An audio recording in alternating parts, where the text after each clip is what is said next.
we're going to go into calibrating the center pin.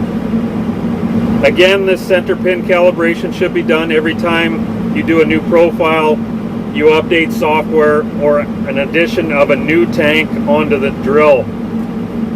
Procedure is pretty straightforward. Again, you'll go to your drill fold button. You'll notice that the calibration may or may not be there, but we'll want to go in there and we'll want to turn it on. So to turn it on, go into our settings, go implement seeder, accessory, drill fold. Again, we're going to turn on that advanced controls to enabled.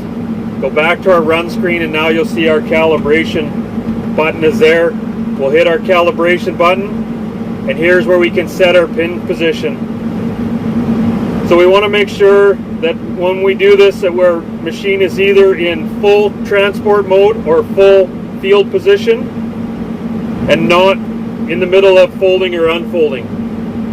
So to do the procedure, all we have to do is hit the center pin position button, and then once we know that it's either in field position or full transport, we can select which one it's in. And my machine is in full transport. I'm going to hit transport. Now it is set. This is a set point just so the machine knows where it is when it's unfolding and folding of the machine. Once we've done that, just press the green check mark, and now that procedure is complete.